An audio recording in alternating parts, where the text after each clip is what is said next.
अस्सलाम वालेकुम गाइज़, अगर आप भी सऊदी अरब में रहते हैं तो अगर आप सऊदी अरब से रियाल भेजना चाहते हैं तो ये वीडियो आपके लिए है। इस वीडियो में हम आपको बताएंगे कि सऊदी अरब में कौन सा बैंक कितना एक्सचेंज रेट दे रहा है।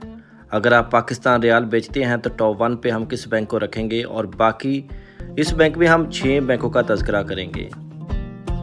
टॉप 1 पे हम जिस बैंक को रखेंगे इस वीडियो में हम आपको बताएंगे और बाकी बैंकों के एक्सचेंज रेट के बारे में आपको मालूमात दी जाएगी। तो वीडियो लाजमी एंड तक देखना।